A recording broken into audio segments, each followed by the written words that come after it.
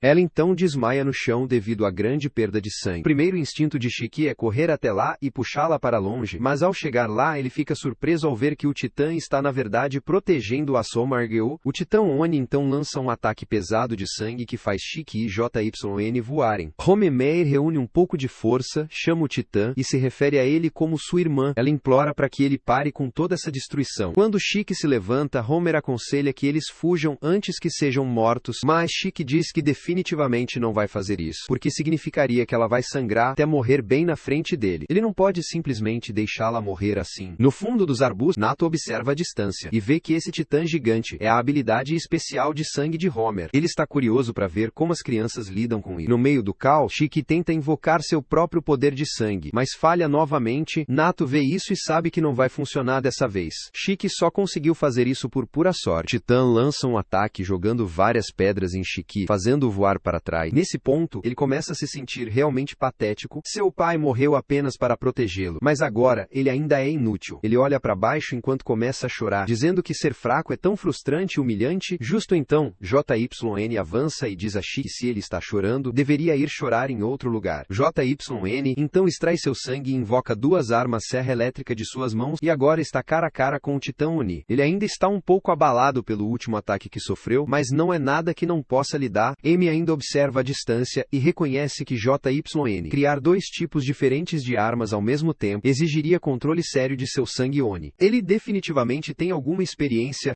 O sangue de um Oni pode assumir literalmente qualquer forma ou força. A imagem que uma pessoa tem, transmitida de seu cérebro, viajando não apenas pelos nervos, mas também pela corrente sanguínea, moldando-se de acordo, é um sinal simples do cérebro. Em alguns casos, as pessoas têm seus traumas refletidos, enquanto outras revelam suas experiências ou gostos. A lenda diz que o que um Oni cria com seu sangue pode até oferecer um vislumbre da própria vida. Com isso, o ato de criar uma arma única a partir do seu sangue passou a ser conhecido como a liberação do eclipse de sangue. De volta ao campo de batalha, JYN fica sério e usa sua motosserra para cortar o braço do Titã enquanto está em cima dele. Quando a hora chega, ele salta no ar e usa sua espada para cortar a parte de trás do pescoço do Titã. Mas o Titã consegue se proteger no último segundo. Shiki permanece de lado, frustrado por não conseguir descobrir como usar sua técnica de sangue. É então que suas duas células cerebrais finalmente se conectam. Todas as armas que JYN forma são projetadas para atacar, mas as armas dos Oni devem ser únicas e pessoais para ele. Shiki sempre teve uma quedinha por armas de fogo, mesmo durante seu teste de avaliação. Ele conseguiu criar uma a partir do seu sangue. Juntando tudo isso, deve ser a resposta. Enquanto isso, JYN está ocupado lutando contra a Titã fêmea. Ela solta um grito penetrante em uma frequência que estoura seus tímpanos. Nato continua assistindo à luta e vê que as coisas estão prestes a sair do controle. Ele está pensando em parar o teste e apenas expulsá-los todos, mas é então que Shiki aparece do nada e revela uma enorme bazuca presa ao seu braço. Nato fica chocado ao ver que ele conseguiu descobrir isso tão rápido. O Titã tenta esmagá-lo, mas Shiki rapidamente muda de posição e dispara uma explosão flamejante que obliterou o Titã em um único tiro. Sangue espirra por toda parte. Shiki está com um sorriso brilhante no rosto. Nem a Nato nem JYN conseguem acreditar em seus olhos. Shiki acabou de provar que todos estavam errados. Enquanto começa a chover, ele nota Homer deitada inconsciente no chão. Ele imediatamente corre para ajudá-la, mas seu corpo está tão fraco que ele cai de cara no chão. Amy aparece de repente, dizendo a ele que está paralisado. Acabou de usar uma quantidade ridícula de seu sangue de uma vez. O que Shiki fez foi extremamente perigoso, poderia tê-lo matado. Apesar disso, Shiki ainda tenta se mostrar forte, levantando-se, mas imediatamente cai de novo. Nato o avisa que usar muito sangue de uma vez pode ser fatal. Shiki ainda não consegue controlar seu sangue corretamente, tem um longo caminho pela frente. Nato aconselha-o a levar as coisas com calma a partir de agora. Ainda assim, Nato não pode negar que o ataque que Shiki usou há alguns minutos foi incrivelmente poderoso. Shiki diz a Nato para não se preocupar tanto com ela. Em vez disso, ele quer que toda a atenção esteja focada em garantir que Homer esteja bem. Ele insiste que eles podem cuidar dele somente depois que ela for ajudada. Ao ouvir isso, Nato se sente chocado e confuso, perguntando-se se alguém que quase morreu ainda se preocuparia tanto com os outros. Nesse momento, JYN se aproxima por trás, tenta decapitar Nato, mas Nato bloqueia a tempo. Depois de colocar alguma distância entre eles, JYN pergunta a Nato por que ele está perdendo tempo se preocupando com eles. JYN não se importa quem se machuca no caminho. O que importa para ele é alcançar seu objetivo, custe o que custar. Nato abre seu guarda-chuva casualmente, dizendo que prefere tratar todos os seus alunos igualmente, mas caras como JYN realmente o irritam. JYN confirma com Nato, mais uma vez, conseguir matá-lo, ele se formaria instantaneamente e seria designado para a equipe de sua escolha. Nato concorda com os termos, ele até diz que não vai usar suas técnicas de sangue para se defender. Sem perder tempo, JYN avança contra Nato e ataca suas motosserras, mas Nato bloqueia rapidamente cada golpe com seu guarda-chuva. A luta continua com Nato defendendo cada ataque sem esforço. Depois de criar um pouco de distância novamente, JYN avança mais uma vez, mas desta vez, justo antes de JYN atacar, Nato clica seu guarda-chuva, liberando uma densa nuvem de fumaça que cega JYN temporariamente. Nato diz a JYN para não se preocupar, a fumaça não está envenenada. É apenas fumaça comum. JYN percebe que ele está usando a fumaça para lançar um ataque surpresa contra ele. Seu plano é cortá-lo ao meio no momento em que ele tentar se aproximar, mas justo então, ele é atingido no braço por um monte de balas de borracha. Nato observou que JYN todo sobre combate corpo, então ele decide manter distância. Com ataques de longo alcance, ele está apenas acertando nele com balas de borracha. Mas como ele se machucou no braço enquanto lutava,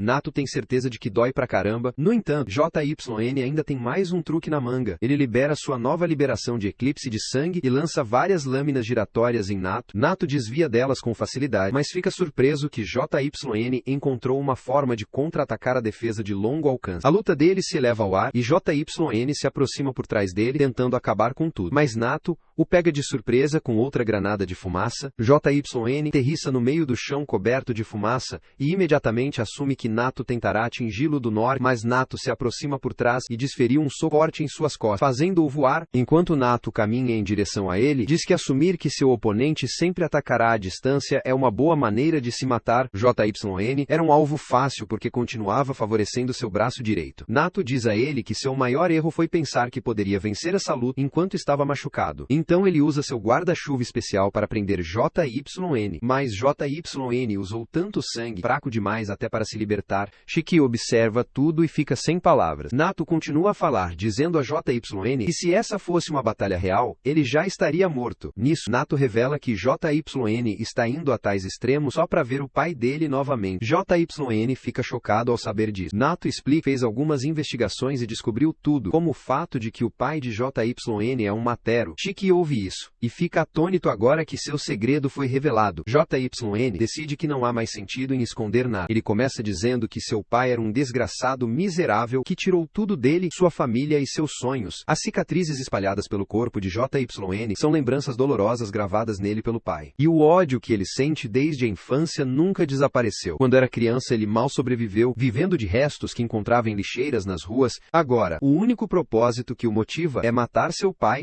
só então ele se sentirá completo. A história de vida dá a JYN uma onda de adrenalina. Então, ele rapidamente se liberta da prisão de guarda-chuva. Mas antes que ele possa fazer qualquer coisa, Nato agarra seu rosto e o joga no chão. Ele diz a JYN para usar a cabeça uma vez. Seria inútil morrer enquanto tenta alcançar seu objetivo, então é melhor ele viver por seu objetivo? E se ele não entender isso, definitivamente vai acabar se matando qualquer um desses dias. Um pouco depois, toda a situação se acalmou. Então, Nato está agora ao telefone com seu assistente e pede para a enfermeira da escola vir o mais rápido possível. Omear não está em forma para continuar o desafio. Enquanto JYN também está totalmente contido, isso deixa Shiki como o último do grupo enquanto ele reúne forças para se levantar. Nato lhe diz que ele ainda tem 5 minutos e 42 segundos para completar o desafio. Mas aqui está a reviravolta. Nato já encontrou uma das esferas azuis, então Shiki agora tem duas escolhas. Ou encontra a última em 5 minutos e alcança o objetivo, ou luta contra ele, pega a esfera. Shiki nem pensa nisso e simplesmente corre o mais rápido que pode, e embora Nato esteja desapontado, ele ainda o persegue. Enquanto isso, JYN fica ali sozinho, mas então ele olha para os arbustos, fica surpreso ao ver Shiki sair dele. Shiki se coloca na frente dele e oferece ajuda, mas somente sob a condição de que ele trabalhe com ele. Shiki sabe que não há como derrubar Nato sozinho. JYN ouve isso e imediatamente recusa, dizendo que seria extremamente humilhante para ele ser salvo por ele. Shiki se agacha e tenta fazer JYN ver o sentido, dizendo para ele deixar de lado seu orgulho e apenas focar no objetivo que os dois estão tentando alcançar. Em uma tentativa de fazer JYN entender, Shiki menciona que seu pai também costumava ser uma mama. Então, se você pensar bem, eles não são tão diferentes assim. Enquanto isso, Nato está ocupado procurando por Shiki em toda a floresta, mas não consegue encontrá-lo. Isso o faz se perguntar se ele pode ter voltado quando ele vê Shiki correndo abaixo dele pela trilha da floresta. Ele pousa na frente dele, fazendo Shiki parar abruptamente, e nesse momento, Shiki começa a suar porque acha que está encrencado, mas é quando JYN pula de uma árvore próxima e lança um ataque surpresa. Nato desvia rapidamente, mas fica genuinamente surpreso que os dois conseguiram se unir. Ainda assim, ele está confiante de que pode lidar com os dois, mas então, JYN inesperadamente joga uma corda, e juntos eles a usam para amarrar e apertar ao redor de Nato. Nato está honestamente impressionado com a coordenação deles. Ele até acha que o plano deles poderia ter funcionado se não estivessem tão cansados. Shiki sente que esta é a oportunidade perfeita para ele. Ele corre em direção a Nato e derruba o orbe de suas mãos, fazendo-o cair no chão. Neste momento, vários pensamentos estão passando pela cabeça de Nato. Eles têm pouco menos de 3 minutos para completar o jogo. Então, se eles começarem a correr agora, um deles conseguirá voltar. No entanto, se JYN pegar a bola e correr, Shiki provavelmente vai atrás dele e tentar roubá-la, criando a abertura perfeita para Nato intervir e tomar de volta. Mas, para surpresa de todos, Shiki sorri brilhantemente e encoraja JYN, dizendo para ele pegar a bola e correr. Sem hesitar, JYN pega a bola e corre em direção à linha de chegada o mais rápido que consegue. Enquanto JYN corre, Shiki provoca Nato, achando que acabou de vencer. Mas Nato estoura essa bolha ao dizer a ele que se JYN marcar com a bola assim, ele seria o único a passar. Qualquer outro que falhar seria expulso. Shiki não consegue acreditar o quão idiota ele tem sido. Ele cai de joelhos e só consegue começar a se arrepender. Vendo isso, Nato percebe que Shiki é o tipo de cara honesto que age com base no que está bem na sua frente, sem pensar no custo ou benefício. Enquanto isso, JYN corre em direção à linha de chegada na velocidade máxima, pensando que se continuar correndo nesse ritmo, mal conseguirá chegar a tempo. Mas é então que ele tem algumas lembranças sobre como Shiki o ajudou e até o apoiou, mesmo quando claramente não deveria. Isso faz JYN ter uma súbita mudança de coração. Então ele se vira e corre de volta em direção a eles. No entanto, ele diz a Shiki para não entender errado, ele está fazendo isso apenas porque não quer se sentir endividado com ele nunca. Ele prefere ser expulso e terminar seu objetivo sozinho, do que se sentir endividado com ele. Justo quando ele está prestes a entregar a esfera para Shiki, um pequeno ser mágico vermelho aparece do nada e para JYN e Shiki não tem ideia do que é a criatura. Então eles apenas param e a encaram. Mato então explica que é Muku, um mensageiro de tapiro de alta velocidade da Baku Express. O trabalho principal dele é entregar mensagens instantaneamente, sem deixar nenhum vestígio para trás. Nato começa a se sentir incomodado. Se Muku veio até aqui, provavelmente significa que há uma situação urgente. Ele reproduz a mensagem gravada nas costas de Muku. Todos ouvem que a filial de Kyoto da Oni Agency está sob ataque da agência Mamotero. Eles estão solicitando apoio imediato. Enquanto isso, os outros alunos aguardam do lado de fora do campo de treinamento. Já se passou mais de uma hora desde que o teste começou, e eles começam a se perguntar por que ninguém saiu ainda. Alguns segundos depois, eles finalmente os veem surgindo, mas logo percebem que Hair não está com eles, então, eles imediatamente perguntam onde ela está. Nato explica que ela usou muito do seu sangue e ficará fora de ação por alguns dias. Deixando isso de lado, Nato informa que o teste de treinamento físico foi cancelado. A filial Kyoto da Oni Agency enviou um pedido de emergência por apoio, e Nato diz que todos eles vão para lá imediatamente como reforço. Cerca de uma hora depois, eles zarparam em um luxuoso cruzeiro em direção à sede da agência. Shiki passa seu tempo na frente de um espelho, tentando fazer seus chifres de Oni desaparecerem. Depois de vários minutos de intenso foco, ele finalmente consegue e fica muito animado. Ele corre até a área, mas ele lembra casualmente Shiki. Todos aqui já conseguem fazer isso, então não é exatamente uma grande coisa. Nato está ocupado cultivando aura, fazendo flexões com um dedo, enquanto diz aos seus alunos que, embora eles estejam indo para o local atacado com ele, não vão lutar. Eles só estarão lidando com tarefas de apoio. Os alunos reclamam de decepção, dizendo que querem estar na linha de frente. Mato responde dizendo que o trabalho de apoio que eles estarão fazendo é na verdade bem legal. Ele explica que cada município tem pelo menos uma unidade de agência Oni estacionada nele. Essas unidades têm duas responsabilidades principais. A primeira é a unidade de combate que luta na linha de frente quando os Mamaru atacam. A segunda unidade é a unidade de apoio, uma que ajuda os Onis que vivem entre os humanos. Eles protegem os Onis que não têm família ou apoio e ajudam com os problemas do dia a dia. E como os Onis não podem visitar médicos comuns, eles também fornecem cuidados de saúde física e mental, sempre que lutam contra os Mamotero. Os alunos também são responsáveis pelo resgate e apoio médico, por isso que eles estão sendo designados para a unidade de apoio. Shiki fica frustrado ao ouvir isso. Lutar na linha de frente teria sido uma chance para ele se tornar mais forte. Ele até se pergunta se o cara que matou seu pai pode estar lá, e a única maneira de descobrir é chegando lá primeiro. Finalmente, Nato acrescenta que a agência Matero tem várias filiais regionais, e a que está estacionada em Kyoto é especialmente formidável. Pouco depois, Nato e seus alunos chegam ao seu destino. Nato lhes diz que planeja levá-los à área subterrânea sob o templo Urua, mas todos ficam confusos quando o grupo para em frente ao que parece ser um restaurante comum. Uma senhora idosa então levanta a cortina na entrada e diz que estava os esperando. Ela então os leva para sua sala de estar, onde revela o passageiro subterrâneo secreto passa diretamente sob o templo Uruda. Em outro lugar,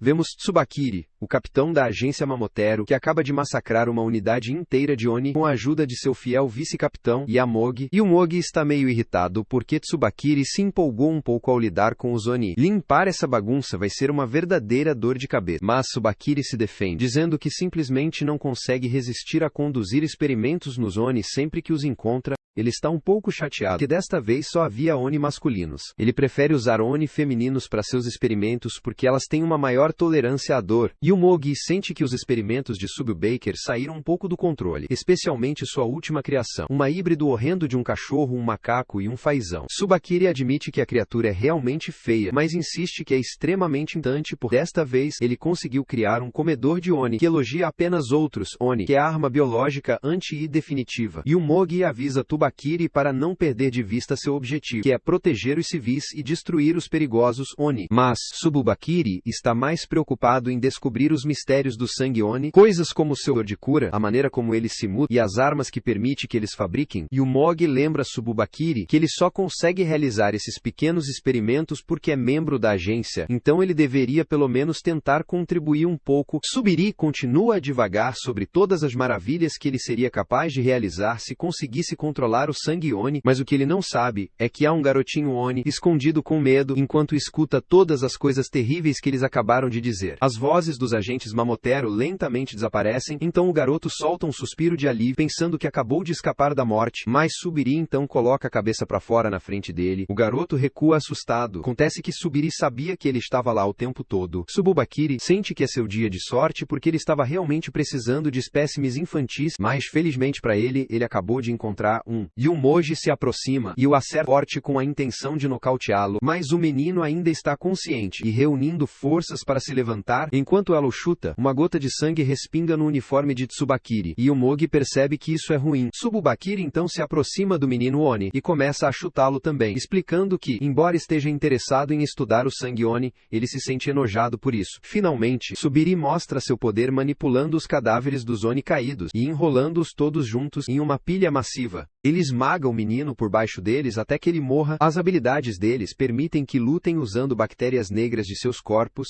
Alguns usam esse poder para armas, enquanto outros o usam para lançar esporos. Mas o que o Mogi acha perturbador é a maneira como Tsubakiri usa seu poder. Tsubiri consegue usar suas bactérias negras para controlar cadáveres sem limites. Tsubiri então ordena sua feiura de criação híbrida, coma a pilha de Oni e limpe os restos. Com isso resolvido, Tsubakiri e o Mogi decidem voltar ao trabalho. Simultaneamente, Nato e seus alunos ainda estão passando pelo túnel subterrâneo de Kyoto e após mais um pouco de caminhada, Nato abre uma grande porta de túnel e anuncia que acabaram de chegar à base da agência Oni em Kyoto. Shiki e os outros estão atordoados. O lugar é tão imenso que eles o confundem com uma mansão. É quando um cara com cabelo rosa sai de uma das salas. Ao ver Nato, ele se aproxima calmamente para cumprimentá-lo até que avista Uina entre os alunos. Ele instantaneamente perde a compostura ao ver que uma garota tão bonita como ela é uma das alunas do Nato, então ele se vira para arrumar o cabelo. Ele fala diretamente com Kuina e pergunta ousadamente o número dela, mas Kuina recusa. A rejeição o afeta profundamente, mas ele não perde a esperança. Ele sabe que vai ter sorte um desses dias. Shiki está curioso para saber quem é esse palhaço. Então, ele se apresenta como Kaioya, comandante da unidade de apoio da agência Oni. Aparentemente, ele e Nato eram colegas de classe na academia Hase. Nato coloca um fim em toda a conversa fiada e informa que está prestes a ir para a linha de frente. Seus alunos ouvem isso e estão todos ansiosos para ir junto com ele, mas Nato não responde a eles. Ele apenas diz a Kyoa que ele pode usar seus alunos como quiser até que volte da linha de frente. Nesse momento, uma das enfermeiras entra para chamar Kyoa porque há uma emergência muito séria no local. A enfermeira vê que os alunos da academia chegaram, então ela diz a eles para se apressarem e se trocarem porque vão precisar da ajuda deles para essa operação. Pouco depois, todos se trocam e são acompanhados até o centro de pacientes. Shiki olha ao redor e treme ao ver as condições deploráveis em que esses soldados da linha de frente estão. No entanto, a enfermeira chama a atenção de Kyoa para um soldado da linha de frente que está em uma condição ainda pior. Durante a batalha, o soldado perdeu ambos os braços e as pernas. Ele está até lutando para respirar, porque seus pulmões sofreram danos intensos. A enfermeira estima que ele tem cerca de 3 minutos de vida. Shiki treme de medo enquanto observa o paciente, pois nunca soube que a vida na linha de frente poderia ser tão assustadora, mas, apesar da grave condição médica do homem, Kyoa ainda tem um sorriso radiante no rosto enquanto diz ao paciente que ele vai ficar bem. Shiki diz a Kyoa para parar de brincar, porque ele não acha que aquele homem tem alguma chance de sobreviver, dado seu estado médico atual, mas Kyoa apenas diz a Shiki para confiar nele quando ele diz isso. Kyoa ordena às enfermeiras que tragam várias bolsas de sangue de Oni. Enquanto faz isso, ele diz a todos que vai lhes dar uma pequena prévia de como é a vida na linha de frente. Em outro lugar, Tsubakiri e sua equipe acabaram de derrubar a primeira onda dos agentes agentes ONI. Os membros restantes da agência ONI estão começando a considerar fugir, que viram que Tsubakeri é tão forte, conseguiu matar tanto o comandante quanto o vice-comandante deles. Subiri caminha lentamente em direção a eles com a intenção de eliminá-los, mas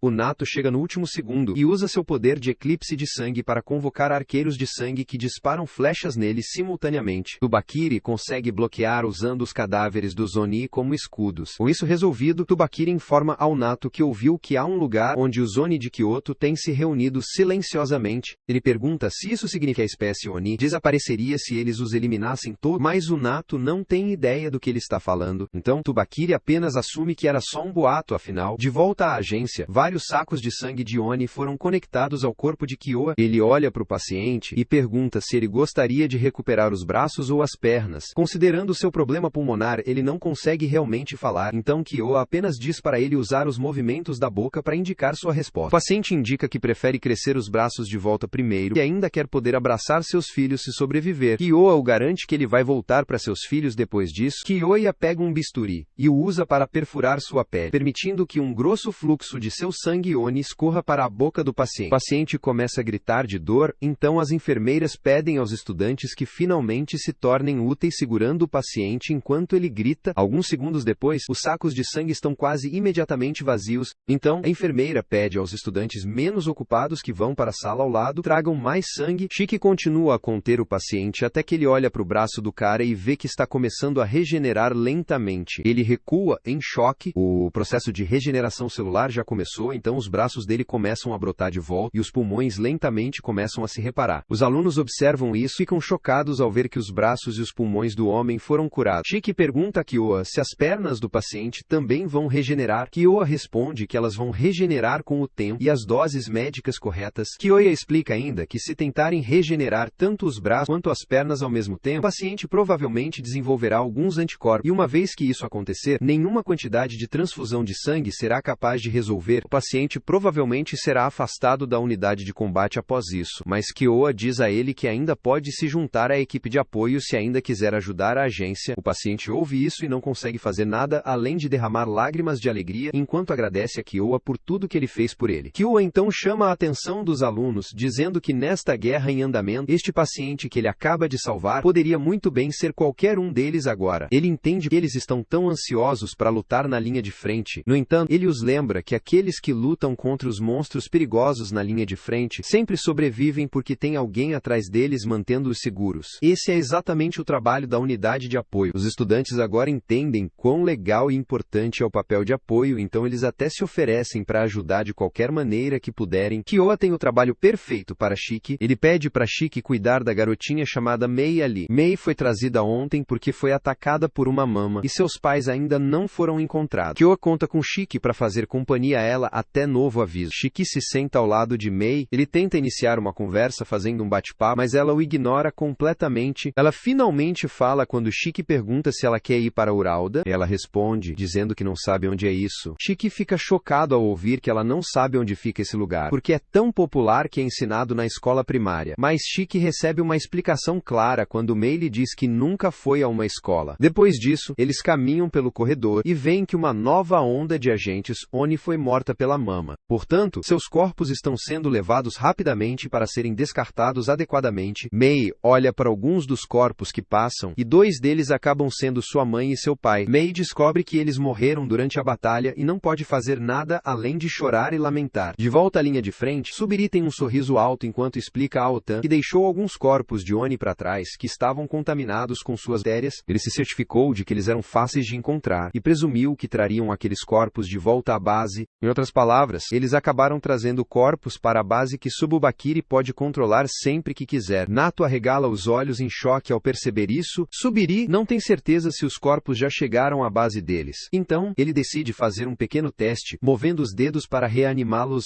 De volta à agência, Subiri começa controlando o corpo do pai da Mei, fazendo-o sentar. Mai vê isso e fica muito animado, pensando que seu pai não morreu afinal. Nos próximos momentos, Shiki e Kyoa olham para trás e veem que o pai da Mei acordou e está estrangulando sua própria filha até a morte. Kyoa vê isso e instantaneamente sabe que isso é coisa do Tsubakiri. Ele primeiro instrui Shiki a cobrir os olhos da Mei, após o que usa 2 lâminas para atacá-lo na cabeça, destruindo assim seu cérebro. O corpo então colapsa no chão. Quando se trata de casos como este, apenas cortar a cabeça não será suficiente. Você precisaria destruir o cérebro. Mai corre até o corpo do pai. Continua a chorar. Kyo está ocupado sentindo pena da Mei, mas é então que ele percebe que eles têm mais de 30 corpos no prédio que Tsubakiri controla. Nesse momento, a mãe da Mei agarra Shiki por trás, estrangulando-o. Kyo anota e corre para ajudar. Mas antes que ele possa, 3 outros zumbis Oni o agarram por trás, segurando-o. Enquanto isso, as enfermeiras estão ocupadas carregando os corpos para a unidade de descarte quando os corpos de repente acordam e começam a atacar. Logo depois, uma enorme onda de zumbis Oni rompe pela porta na sala dos pacientes. Eles atacam imediatamente os pacientes deitados no chão, mas as enfermeiras reagem da melhor forma que podem. De volta a outra sala, Mei chora desesperadamente, implorando a mãe para parar de estrangular Shiki, mas sua mãe já se transformou em um zumbi, e Shiki sabe que ela está além de ser salva. Kia quer desesperadamente ajudar, mas os 3 zumbis Oni que o bloqueiam se recusam a recuar. Antes de Shiki desmaiar, ele lentamente alcança uma pistola que parece bem cuidada. Ele se lembra de estar no barco vindo para cá quando Nato a deu a ele para autodefesa, já que Shiki ainda não conseguia controlar completamente seu sangue. Naquela época, Shiki não estava pensando em autodefesa. Ele estava apenas empolgado por finalmente ter uma arma de verdade ao invés de um modelo falso. Nato explicou que a arma estava carregada com balas infundidas com o sangue de Shiki, o que significa que elas atingem muito mais forte do que balas normais. Como não havia muitas balas, Nato disse a ele para usá-las apenas quando realmente fosse necessário. Shiki percebe que usar a arma na mãe de Mei é sua única chance de sobreviver. Ele abraça Mei para bloquear sua visão, então atira na cabeça da mãe dela. Shiki respira fundo, sentindo uma onda de alívio. Enquanto isso, Ia ainda está preso sob os únicos zumbis,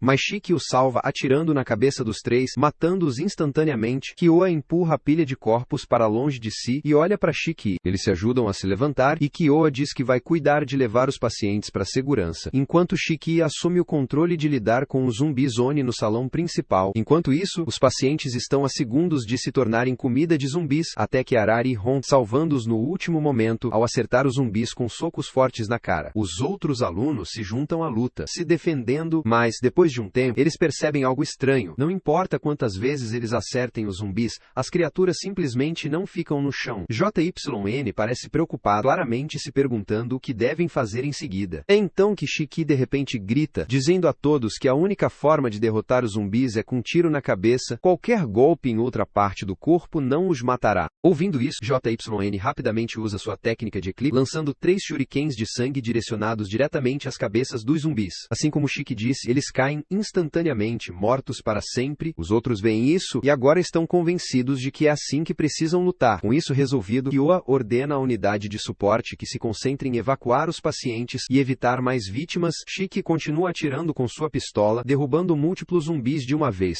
Embora o ato desagrade, matar tantos corpos parece errado. Alguns estudantes anunciam que vão ajudar na evacuação, mas Akari responde, dizendo que não há necessidade de dizer isso, apenas vão e façam. Eles entendem a dica e saem enquanto Akari para trás defendendo seu território contra os mortos-vivos. Enquanto isso, Shiki começa a se sentir cada vez mais inquieto. Cada zumbi que ele atira já foi alguém importante para alguém. Essas eram pessoas inocentes. No entanto, aqui está ele disparando balas contra eles quando o verdadeiro inimigo deveria ser a mama. O pensamento disso simplesmente faz seu sangue ferver. Kyoa ordena que as enfermeiras restantes levem todos os pacientes para a segurança, enquanto Shiki e os outros continuam segurando os zumbis. Enquanto isso, Tsubakiri e Nato estão prestes a se enfrentar. Nato avança primeiro, mas Tsubakiri bloqueia empurrando 3 zumbis à sua frente como um escudo. Nato permanece calmo, até que o animal de estimação de Tsubakiri surge do nada. Pacando-o, Nato desvia por pouco no último segundo, e no processo, os 3 zumbis Oni são atingidos, seu sangue espirrando pela parede. Nato os observa com um olhar frio e impassível. Tsubakiri sorri, e diz que ele deveria estar feliz, afinal, os zumbis Oni estão sendo eliminados. Depois disso, Nato diz aos outros para voltarem ao ponto de evacuação, enquanto ele cuida de Tsubiri. Mas Tsubakiri não tem intenção de deixar ninguém sair. Ele chama por Yumogi e ela avança. Usando suas bactérias negras, ela cria uma jaula que aprisiona Nato e os outros dentro. Nato pergunta o que eles estão tentando alcançar fazendo isso. Então, Tsubakiri explica que enquanto ele os tiver aprisionados, eles podem ficar em seu esconderijo o quanto quiserem. Ele acrescenta que a barreira é tão forte que eles não podem escapar, a menos que Yumogi permita. Tsubakiri assume que Nato acredita que ele não sabe onde está o esconderijo deles, então revela que plantou transmissores em cada corpo que deixou para trás. Ao rastrear os sinais desses transmissores, ele descobriu que o esconderijo deles está sob. Ora, a expressão calma de Nato desaparece ao perceber que Subiri acabou de descobrir sua localização. Subiri então começa a se afastar, dando um sinal para Yumogi. Yumogi responde permitindo que o feio passe pela barreira. Ma e os outros ficam em alerta, sem saber o que está prestes a acontecer. Enquanto Tsubakiri continua andando, ele estala os dedos, fazendo a criatura feia inchar. Os agentes Oni observam com desgosto enquanto Nato assiste com curiosidade, se perguntando o que acontecerá a seguir. A criatura começa a brilhar, e é claro que está prestes a explodir, então Nato grita para todos se abaixarem. A explosão é tão poderosa que destrói tudo em um raio de 100 metros. Subiri observa a explosão, desapontado por não ter sido mais violento. Ele diz que vai trabalhar para melhorá-la no futuro. E o Moji sugere verificar se há sobreviventes, mas Tsubakiri diz que não há necessidade, ninguém poderia sobreviver a isso. Além disso, ele acabou de lavar seu uniforme e não quer sangue nele. Momento depois, Maido é visto deitado no chão, seu corpo coberto de cicatrizes e queimaduras. Enquanto isso, de volta ao quartel-general, Shikiseki atira na cabeça do último zumbi Oni e solta um piro de alívio. Ainda bem que finalmente acabou. Kyo anuncia que eles conseguiram mover os pacientes para o salão principal. Tudo graças a todos estarem aqui, então ele agradece profundamente. Enquanto isso, Mei, paralisada enquanto sua mãe e pai jazerem sem vida no chão com buracos de bala nas cabeças. Kyoa percebe isso e sente pena dela. Ele se aproxima e diz que sente muito por ela passar por isso. Shiki também se desculpa, admitindo que foi ele quem atirou na cabeça da mãe dela. Ele se lembra do momento e sente uma culpa persistente. Mas para sua surpresa, Mei diz que está tudo bem. Ela explica que sempre viveu escondida e nunca teve uma infância normal, nunca fazendo coisas como ir à escola. Por causa disso, ela não está chocada. Ela sempre achou que esse dia chegaria, ela só não sabia quando. Ela ainda sorri para Shiki, dizendo para ele não se preocupar. Ouvir isso faz Shiki estremecer de incredulidade. Mei acabou de ver seus pais serem mortos, e tudo que ela pode dizer é que está tudo bem. Isso faz Shiki cerrar os punhos de frustração enquanto se lembra de sua própria infância. Naquela época, ele admirava super-heróis. Os Momero deveriam ser os super-heróis de seu mundo. Então, por que eles tiram a vida de pessoas inocentes só porque têm apenas sangue? Sobrecarregado de emoção, ele abraça Mei e diz que por causa disso, ele se tornará o vilão para poder destruir os chamados heróis. Ele continua a abraçá-la, dizendo a Mei para não se preocupar, porque ele criará um mundo onde todos possam sorrir novamente. Todos os outros observam isso em silêncio, ainda nos braços de Shiki. Os olhos de Mei tremem de emoção. Mais tarde, JYN e Kyoa voltam da agência pelo túnel subterrâneo. Kyoa sugere que eles recolham os corpos de seus amigos caídos, dizendo que vai levar JYN até o local da cremação, começar a transportá-los para lá. De volta à agência, os outros ficam com a tarefa de se livrar dos corpos, e a Kari não está feliz com isso. Reclamando que Oa os deixou para fazer todo o trabalho duro, ele se vira e vê Guji apenas parado lá, então grita com ele para parar de relaxar. Guji responde rapidamente que não está relaxando, já que este lugar foi atacado recentemente. É óbvio que a área não é segura, então ele acha melhor ficar em alerta o tempo todo. Sua habilidade projetada para reconhecimento. Então ele morde o polegar para fazer sangrar, deixa o sangue escorrer pelo chão, e um enorme radar de sangue aparece sob eles. Esta é sua técnica de liberação de eclipse de sangue. Hikari nunca viu nada parecido, então ele estremece de choque. Guji explica que seu sangue pode detectar qualquer ser vivo dentro de um raio de 5 km de onde cai. Pode até dizer se há uma mãe ou não. O radar começa a escanear os arredores, mas a princípio não detecta nada. No entanto, Guji aponta que a sensibilidade das assinaturas térmicas é baixa, o que torna mais difícil para ele localizar a aparência exata ou o nível de poder de um alvo. Nesse momento, o radar apita, algo foi encontrado, e os olhos de Guji se arregalam em choque ao ler. Enquanto isso, na região de Mizumo, Tsubakiri e Yumogi já encontraram a localização do túnel secreto, e até mesmo tiraram a gentil senhora que o guardava. Tsubakiri está ao telefone com seu assistente, ordenando que envie várias unidades feias para as coordenadas que ele está fornecendo. Ele também pede pelo especial feio que ele tem guardado para uma ocasião importante. Antes de encerrar a ligação, ele solicita o arquivo sobre o Oni de alto risco, apenas para referência. Desligando, Tsubakiri diz a Yumogi que se a OTAN já apareceu, então algo grande está definitivamente acontecendo. Yumogi chama sua atenção para o enorme túnel à frente deles. Ela não sabe quem ou o que pode estar dentro, então sugere jogar um pouco de gás venenoso. Suburi pausa para pensar, concorda que é uma boa ideia, mas então de repente muda de ideia. Ele decide entrar no túnel pessoalmente. Ele também diz a Yumogi que antes de matar qualquer Oni que encontrarem, eles devem primeiro perguntar seus nomes. Yumogi pergunta por quê, e Tsubakiri explica que se encontrarem alguém chamado Shi, ele quer que ele seja capturado vivo, não morto. Ela pergunta se há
entra casualmente na sala. Shiki e os outros congelam, sem saber o que fazer. O Pet os ignora, avança, agarra uma das enfermeiras e começa a comê-la viva. As outras enfermeiras gritam de terror e imediatamente saem correndo de medo. Momentos depois, Tsubakiri e Yumogi chegam à agência Oni. Tsubakiri olha em volta surpreso, comentando como é impressionante que tenham construído tudo isso subterrâneo. O Pet coloca o caixão no centro da sala e Subiri dá a Yumoi próxima ordem: mate todos exceto Shiki, já que ele quer mantê-lo vivo. Yumogi pergunta se ele vai se juntar, mas Tsubakiri balança a cabeça, senta-se casualmente em cima do caixão e diz que não vai, ele tem algumas coisas para pensar. Com isso, Yamoji sai com os monstros para acabar com qualquer Oni que ainda esteja dentro do prédio. Enquanto isso, na sala de descanso, Sina revirava um armário, procurando roupas. O traje de enfermeira que ela está usando é muito apertado e difícil de se mover. Atrás dela, Kiro está dramaticamente deitado no chão, clamando que vai morrer de toda a ansiedade que essa situação está causando nele. As constantes reclamações dele irritam Kuina, e ela o manda calar a boca. No momento seguinte, Kuina termina de se trocar para uma roupa muito mais livre. Ela estica os braços e se sente pronta. Agora, confiante de que pode se defender contra o Mamotero, nesse momento, Kuina percebe que um dos monstros está se aproximando. Então ela diz a Hokiro para se preparar e ficar pronto para a batalha, mas, em vez de se manter firme, Hokiro entra em pânico, dizendo que não pode lutar enquanto estiver tão ansioso. Ao ouvir isso, Kuina faz uma expressão de loucura, perceber que Hokiro está completamente desamparado e dependendo totalmente dela. Ela diz a ele para se esconder no armário até que a luta termine. Hokiro fica surpreso que ela lhe deu uma opção tão fácil, mas, no momento em que ele ouve, não hesita, corre para o armário para se esconder. É quando o monstro arromba a porta. A primeira coisa que ele faz é perguntar a Kuina se ela é Shiki. Hokiro escuta isso de dentro do armário e fica chocado ao descobrir que esses monstros realmente conseguem falar. Kuina rapidamente diz ao monstro que não é Shiki. Então, seguindo as ordens de Tsubakiri, o monstro ataca Kuina com a intenção de matá-la. O monstro desferiu socos atrás de soco, mas Kuina desvia de todos com facilidade. A força de cada golpe é tão forte que derruba o armário onde Hokiro está se escondendo, e ele desmaia de choque. Kuina avança, dizendo ao monstro para não se sentir tão orgulhoso só por ter quebrado algumas paredes. Ela morde o polegar e libera sua técnica de eclipse de sangue, que chama de Eu Amo. Enquanto isso, JYN corre o mais rápido que pode, tentando voltar para Kyo a tempo de ajudá-lo. Ao mesmo tempo, Mei e Shiki procuram um lugar para se esconder, eventualmente escorregando para o jardim e se agachando nos arbustos. Shiki observa através das folhas, mantendo-se alerta caso alguma das mamas os veja. De volta ao interior, Hokiro acorda no armário e entra em pânico instantaneamente, convencido de que seu coração parou de bater, mas então percebe que o quarto está silencioso. Então tenta se acalmar, dizendo que tudo que viu antes deve ter sido apenas um sonho que teve enquanto dormia no armário. Mas, ao abrir lentamente a porta do armário, ele vê um monstro parado bem ali, olhando para ele. Estranhamente, ele não ataca. Em vez disso, ele se aproxima de Kuina e age como se agora fosse o animal de estimação dela. Hokiro não consegue acreditar no que está vendo, mas, no momento seguinte, Kuina aperta suas luvas de sangue e soca o monstro no rosto. O monstro cai no chão. Kuina continua a golpeá-lo repetidamente até que finalmente morra. Ela conseguiu terminar isso graças ao seu eclipse de sangue. Se o sangue de Kuina cobre um inimigo além de um certo limite, ele cai sob seu feitiço e gradualmente perde a vontade de lutar. Rock assiste em admiração, chocado que ela conseguiu derrubar o monstro sozinha. Pessoas que conhecem a Kuina a descrevem como confiável e irmã mais velha. Faz sentido, já que ela é forte, digna de confiança e admirada por muitos, mas seus amigos mais próximos dizem que ela mima os outros a um grau quase patológico. Hokiro se inclina e agradece sinceramente a Kuina por salvar sua vida. Ouvir isso faz com que ela fique vermelha, e no momento seguinte ela estende um tom, cobre Hokiro e diz para ele apenas dormir. Quando ele acordar, ela promete: tudo já estará resolvido. No corredor, uma enfermeira está correndo por sua vida enquanto o monstro a persegue, mas digamos que ela não foi rápida o suficiente para escapar. De volta ao quarto, Sina percebe que Hokiro está realmente pálido, então ela se levanta e diz que vai preparar uma refeição para ele. Ao sair do quarto, Hokiro ainda está tentando processar tudo o que está acontecendo. Ele começa a pensar que isso pode ser uma armadilha, onde Kuina planeja usá-lo como isca, deixando o monstro comê-lo enquanto ela foge durante a distração. Kuina então percebe que Hokiro está tremendo, então ela volta para verificar como ele está. É quando outro monstro de repente entra. Kuina imediatamente se levanta, o encara nos olhos e se prepara para dar uma surra nele. Feio avança em direção a Kuina com seu braço tentacular assustador, mas ela desvia pouco no último segundo. Ela imediatamente grita para Hokiro ficar escondido, e ele grita de volta nervosamente que já está. Imediatamente, Kuina percebe que os ataques desse monstro são muito mais fortes do que os outros, que a faz perceber que este deve ser completamente diferente deles, ou parte de uma espécie especial. Irritada, ela salta no ar e avança com seu punho coberto coberto de sangue em um soco esmagador, mas o feio desvia com facilidade e enfia seu tentáculo diretamente em sua pele. Hokiro, assistindo de seu esconderijo, sente seu estômago despencar de terror. Sina luta com todas as suas forças, mas está claro que ela está sendo dominada. O feio envolve seus tentáculos firmemente em torno de ambos os braços dela e a arremessa contra o teto. Seu corpo é lançado como uma boneca de pano enquanto o monstro a joga contra as paredes. Finalmente, ele a arremessa contra o chão, começa a pisar em seu rosto repetidamente. Hokiro, ainda paralisado em seu esconderijo, percebe que Kuina está em sério perigo. Ela já foi espancada até quase a morte, e nesse ritmo, ela não vai durar muito. Ele sabe que deveria fazer algo, mas não consegue parar de pensar em quão inútil ele é. Se Kuna não conseguiu vencer, que chance ele tem? Se ele sair agora, só vai acabar se matando. Então, seu plano é continuar se escondendo e rezar para que alguém mais forte apareça para salvá-la. Mas mesmo enquanto observa o rosto da rainha sendo esmagado sob o calcanhar do feio, ele ainda não se move. Em vez disso, ele olha para suas mãos, se perguntando como se tornou um covarde tão patético. Ele nem sempre foi assim. A visão traz lembranças de um tempo em que ele ainda se sentia vivo, quando Lulu fazia parte do seu mundo. Lulu, sua primeira paixão, era um ano mais velha, e sempre que Hokiro estava com ela, ele se sentia imparável. Ela lhe deu coragem para fazer coisas que ele nunca se atreveria a fazer sozinho, como saltar de um penhasco no lago sem pensar duas vezes. Ela estava sempre lá, olhando para ele com calor nos olhos. Hokiro nasceu em uma cidade tranquila e remota onde Oni vivia secretamente entre si, e Lulu era uma delas. De tudo que eles faziam juntos, o que ele mais amava era dançar com ela. Mesmo agora, ele ainda pode imaginar o pôr do sol radiante enquanto os dois praticavam seus passos lado a lado. Então veio a noite do festival da cidade.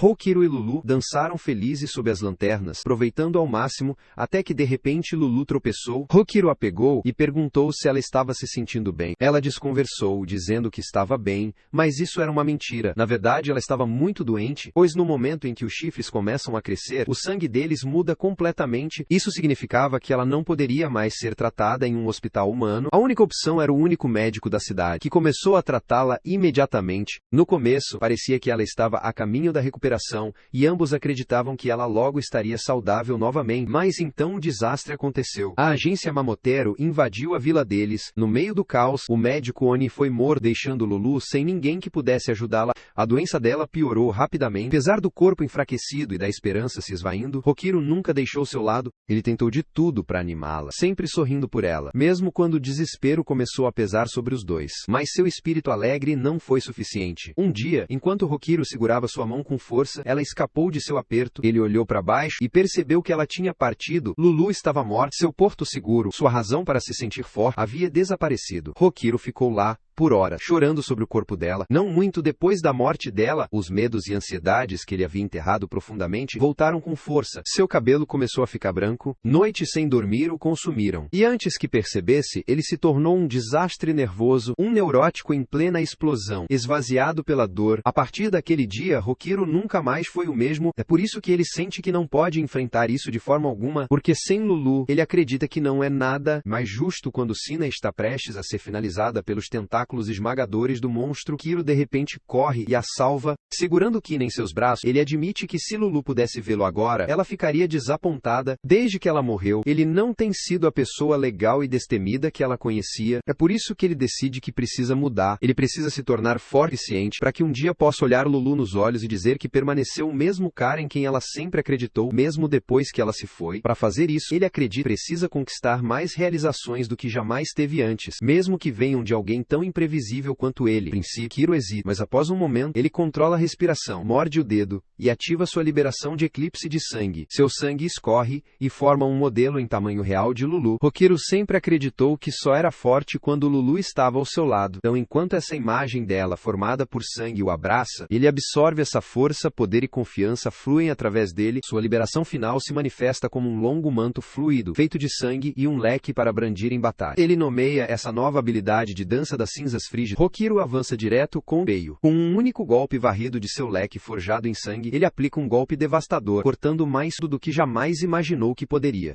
Seu manto de sangue então gira ao seu redor, se dispersando em uma tempestade de pétalas afiadas como lâminas. Cada giro de seu corpo cria ventos cortantes que rasgam o ar sob seu comando. De pé, Hokiro sorri de volta para o monstro e pergunta se ele gostou do seu primeiro ataque. O feio retaliou com uma série de golpes de tentáculos, mas o corpo de Hokiro agora se sente leve. Ele desvia facilmente, entrelaçando-se entre os ataques como um dançarino. Naquele momento, memórias de Lulu invadem sua mente. Ele percebe a verdade. Ele nunca foi realmente invencível, ele apenas fingiu ser, mas Lulu, ela deve ter sabido disso o tempo todo. Mesmo assim, ela acreditou nele, e isso foi o que o tornou forte. Com esse pensamento ardendo dentro dele, Hokiro entra em movimento, dançando ao redor do feio com uma velocidade ofuscante. O monstro não consegue acompanhar, forçado a manter sua posição enquanto Hokiro gira ao seu redor. Então, com uma última série de golpes rápidos como lâmina, ele libera sua técnica secreta. Lâminas de sangue e ventos cortantes destroem o feio, cortando-o até que ele colapse em derrota. Respirando pesado, mas de pé, Hokiro olha para cima com um sorriso confiante, pergunta ao fantasma de Lulu se ele parecia legal enquanto lutava. Enquanto isso, Shiki e Mei ainda estão escondidos nas proximidades. O campo de batalha quieto, e Shiki, não ouvindo mais sons de luta, presume que os feios foram resolvidos. Ele se vira para Mei e lhe diz que os monstros se foram, mas Mei não parece aliviada, ainda tremendo. Ela admite que, como sua mãe e seu pai morreram assim, ela sente que deveria morrer da mesma forma. Shiki fica sério. Ele diz a ela que, se ela morrer, isso significa que ela, sua mãe e seu pai todos perderam. Mas se ela continuar vivendo, se ela continuar sorrindo duro, então nenhum deles realmente perdeu. Colocando as mãos firmemente em seus ombros, ele diz a ela que ela precisa fazer agora é viver, enfrentar seus medos e torcer por ele porque ele também vai lutar, e ele vai esmagar os monstros que roubaram sua família. Shiki então se levanta, dizendo a Mei para ficar escondida enquanto ele vai verificar a situação lá fora. Ele a avisa para não deixar este lugar sob nenhuma circunstância, porque se ainda houver inimigos por perto, é o lugar mais seguro que ela pode estar. E se o perigo vier enquanto ele estiver fora, ela deve fazer a mesma coisa que fizeram antes. Esconder-se. Ele se vira e começa a andar para longe, mas após apenas alguns passos, Mei o chama. Ela implora para ele não ir, dizendo que ele definitivamente vai perder, e está aterrorizada que ele vai morrer. Shiki não se vira nenhuma vez. Tudo o que ele diz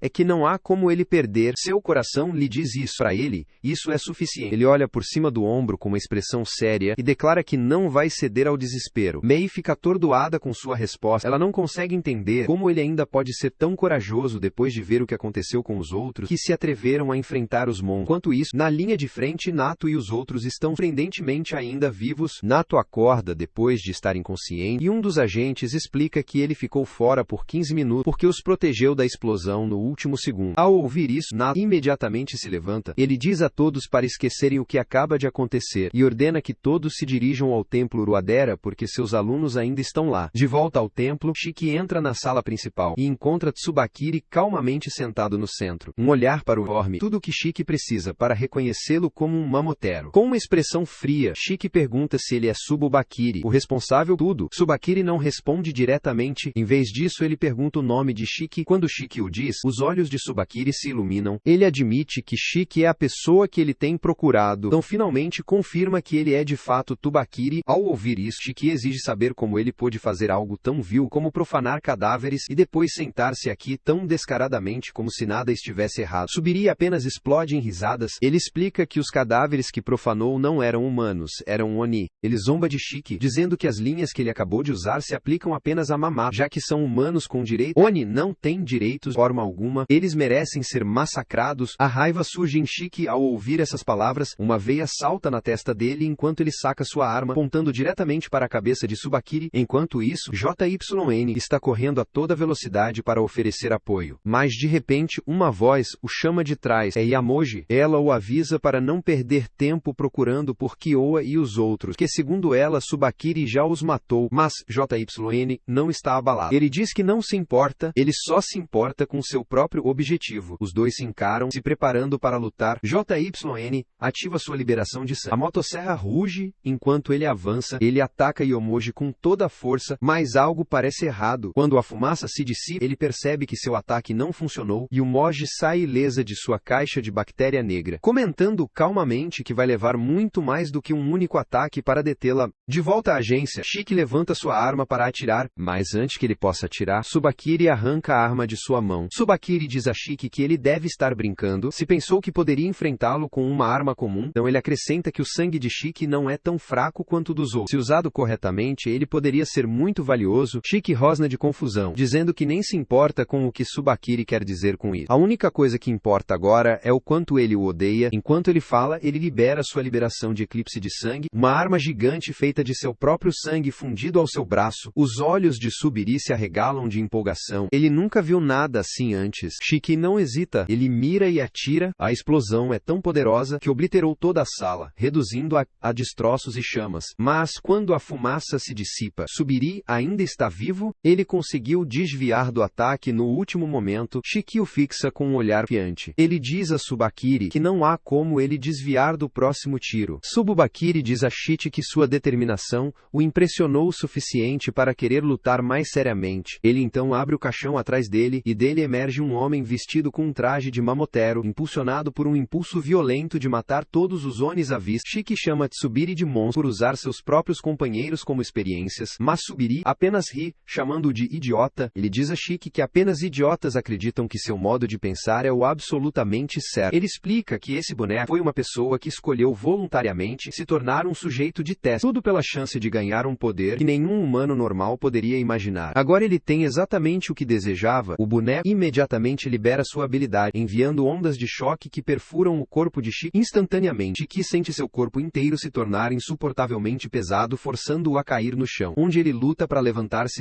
Subakiri explica que essa é a habilidade de seu boneco. Ele manipula as bactérias no oxigênio ao seu redor e altera seu peso. Shiki agora está em sérios problemas com o boneco. Matero focado inteiramente em destruí-lo, Shiki está esmagado contra o chão, incapaz de se mover. Ele nunca previu isso. Enquanto tenta entender com o que está lidando, Shiki percebe que o desejo desesperado do boneco de matar Oni deve vir dos últimos sentimentos que teve antes de ser transformado. Se era uma mágoa ou uma obsessão, Shiki tem certeza de que o espírito mamotero ainda está dentro dele. Subakiri concorda, dizendo que com uma motivação tão poderosa para destruir Oni, esse boneco será o homem de criança perfeito, lutando sem arrependimentos até o dia em que morrer. Enquanto isso, o corpo de Shiki está sendo forçado para baixo com tanta força que o chão abaixo dele começa a ceder. Abaixo, Anato e os outros agentes Oni estão tentando voltar para a sede para fornecer apoio, mas seu caminho está bloqueado pela barreira bacteriana preta que Yumog criou. Alguns agentes sugerem usar outra entrada, mas Anato aponta que os outros também devem estar selados. Ele é poderoso o suficiente para romper, mas fazer isso causaria enormes danos à herda acima dele, que está lotada de turistas. Destruir a barreira colocaria os civis em sério risco. Os agentes percebem que Anato está dizendo que a única maneira de seguir em frente seria evacuar todos os turistas primeiro, mas eles admitem que isso é impossível. Ao contrário da agência Mamotero, eles não têm autoridade no mundo humano. Nesse momento, Guji entra apressado e explica que durante sua varredura anterior ele detectou uma leitura única, mas logo depois, o Matero invadiu. Ele relata todo o pessoal ferido, a unidade de apoio e até Shi e JYN ainda estão presos dentro da barreira. Ao ouvir isso, Anato sabe que o tempo está se esgotando. Shiki e os outros já estão em perigo. Ainda assim, antes de destruir a parede, ele insiste que a prioridade máxima deve ser evacuar todos os turistas na superfície e garantir sua segurança. Nesse momento, outro agente arrasta Homer, que havia sido encontrado do lado de fora. Anato fica surpresa ao vê-la aparecer. Nervosamente, Homer admite que os outros pediram para ela vir ajudar, então ela decidiu fazer isso. Neste ponto, é revelado que Guji sempre teve uma paixão por Homer, embora nunca tenha tido coragem de dizer nada. No momento em que a vê, ele se apresenta nervosamente e pede diretamente a Homer para tirar sua virgindade. Ao ouvir isso, Homer fica chocada e sem palavras. Nato repreende Guji, dizendo para ele parar de brincar, mas Guji insiste que está falando sério, alegando que são apenas as esperanças puras de um estudante honesto e trabalhador. Assistindo Guji em um estado tão patético, Nato murmura que talvez seu olhar para talento não seja tão afiado quanto pensava, já que uma vez supôs que Guji era apenas uma criança normal e confiável. Deixando isso de lado, Nato diz a Homer que ela aparecer agora não os ajuda muito, mas, depois de um momento de reflexão, ele diz que tem uma ideia, uma forma de evacuar todos os turistas em Uruda sem deixar ninguém para trás.